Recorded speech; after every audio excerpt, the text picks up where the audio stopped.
I came home one evening and found my wife on the kitchen floor, her arm bent at this sickening angle, tears streaming down her face, but trying to look brave for me right then and there. I realized our quiet suburban life was over. The people who did this, they wore these fake HOA officer uniforms and told her to stop asking questions about where all the neighborhood money was going, like they thought breaking her arm would shut her up. You ever feel your blood go ice cold? Yeah, that happened to me. But here's what those cowards didn't count on. My family is the wrong one to mess with. I made a single phone call to my cousin Tommy, and from that moment, everything changed. Let me back up for a sec, because this whole mess didn't just fall out of the sky. My wife Emma, she's got this legal blog, real popular. 500,000 folks reading her breakdowns on consumer rights and corruption, and she's no lightweight. She was a prosecutor once, so if she smells a rat, she hunts it down. Which is exactly what happened when our HOA fees shot up 400% in just 2 years. 400%. Picture opening your bill one morning and seeing it's quadrupled with no real explanation, just a lot of fancy talk about improvements.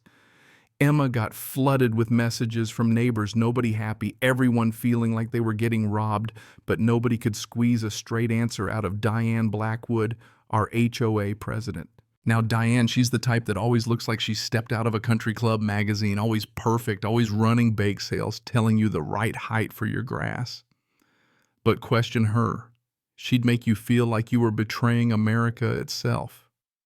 Emma, though she wasn't scared of Diane or her respectability, she started digging into the HOA records and roped me in. A construction engineer, she hands me the paperwork for this memorial rose garden, $3.8 million in landscaping, for some rose bushes and a sprinkler system you could buy at Home Depot for 10 grand. I did the math 3 times. There's no way. Emma publishes a blog post. Where did plush $3.8 million go? Next day, it blows up 200,000 people reading the comments section, turning into a therapy group for folks screwed over by their own HOAs. And that's when Diane lost her cool. No explanation, just threats. Her lawyer sends us a cease and desist, claiming Emma is defaming her by asking about public records. But Emma knew her rights, if anything, that just fired her up more. She started connecting shell companies with names like Meadowbrook Community Enhancement Solutions and other nonsense, all with money trails that smelled like a landfill in August. The more she uncovered, the more desperate Diane got. Then the threats got personal, anonymous IRS audit warnings, fake lawsuits showing up at our door, even letters to Emma's sponsors trying to cut off her blog income. But here's the thing, bullies always overplay their hand. Emma just got bolder. She launched a full investigation, crowdsourced tips from accountants and even federal agents who'd seen this kind of municipal racket before.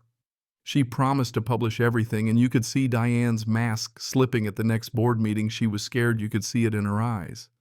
But we didn't realize how far she'd go. It started with weird behavior. Diane at meetings getting more defensive, surrounded by strangers who didn't look like HOA types, dropping hints that troublemakers needed to be taught a lesson. I wish we'd paid more attention, because next thing I know, it's a regular Tuesday. I'm in the garage fixing my truck, and someone rings our bell. On the camera, he looks official, like city code enforcement badge, clipboard, the whole thing. Emma answers, not realizing this officer Max Steele was anything but official. He accuses Emma of violating community standards with her blog, tries to scare her with threats, but when she pushes back, asks for his credentials, he just grabs her arm and twists. That sound, bones breaking. Her choking back a scream, I'll never forget it. He tells her cold as ice. Next time listen when you're warned. Then he walks out, leaves Emma in agony. We get to the ER, and even through the pain, she whispers, "This was no random attack. They want me to stop." The doctor confirmed what we already knew. This was deliberate, professional. The cops did what they could, but with no ID on Max, nothing stuck. I knew right then we needed help you can't get from the system. That's where my cousin Tommy comes in. Tommy Tank Rodriguez, former detective, now runs with the Iron Wolves Motorcycle Club. I called him from the hospital, barely said 2 words before he went into full-blown protector mode.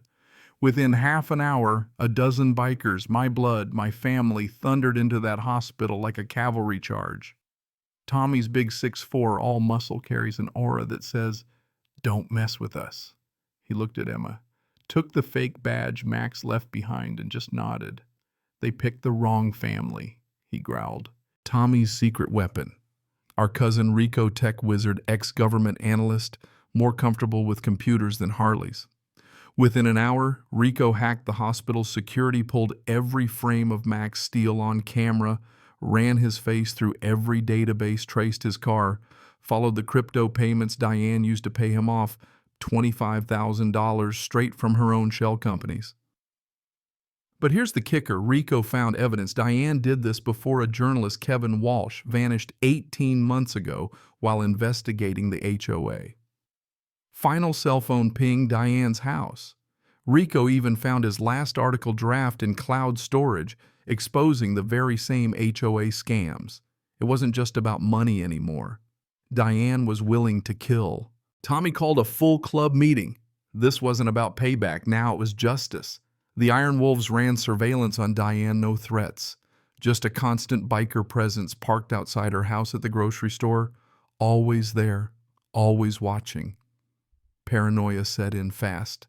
Diane started cracking neighbors, whispering board members, getting suspicious.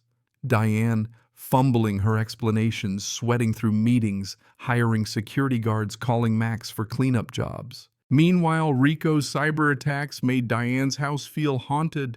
Lights flickering at 3 a.m. TVs, playing old missing persons documentaries, her own smart speaker playing Kevin Walsh's voice asking about corruption. Rico watched her pace the halls through her own security cams, breaking down sleepless, muttering to herself. And Emma, even with her arm in a cast, she kept writing her blog, blowing up folks all over the country, cheering her on. It all came to a head when Rico orchestrated a city crew to dig up part of that $1 million rose garden for maintenance. Diane showed up in a panic, insisting nobody touch the soil. Neighbors saw, questions flew, but Diane was out of moves. Desperate, she called Max. Rico recorded it all. Turns out Max, no fool, recorded his client meetings too for insurance. Rico got the tapes, Diane ordering Emma's attack, confessing to killing Kevin, admitting the garden was hiding something important. Tommy set the trap. Max lured Diane to the garden at midnight, saying the bikers were onto her secret. Diane showed up exhausted, carrying a shovel and a gun, muttering about moving him before they find out. Rico's cameras streamed it all. 50,000 people watched live as Diane, in her panic, confessed on tape to murder and cover-up. Tommy and the Iron Wolves stepped from the shadows, Rico with his camera, Max with his hands up, Diane realizing she'd been played. In a last desperate move, Diane pulled a gun, but Tommy tossed a flashbang. Yeah, a flashbang, dropped her to the ground, zip-tied her hands before she could even aim. Police sirens rolled up. Tommy had called them earlier. Diane was arrested, caught red-handed above Kevin Walsh's grave confession and all. Emma rolled her wheelchair right up to Diane as they hauled her away, told her straight, "You tried to silence me. Now the whole world knows what you are." The neighbors cheered. Rico's footage went viral. 100,000 watched live. Millions more saw the replays. 6 months later, Diane was sentenced to life, murder, embezzlement, fraud, you name it. Her assets seized, restitution paid out to every community she robbed. Emma's blog blew up. She wrote a book, got a Netflix deal, started a foundation for HOA victims.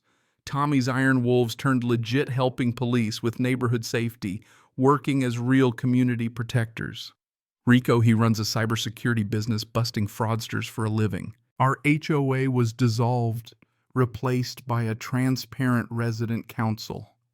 The stolen millions, returned fees slashed, and Kevin Walsh's memorial garden became a symbol of truth, his remains buried with honors, a scholarship in his name for young journalists.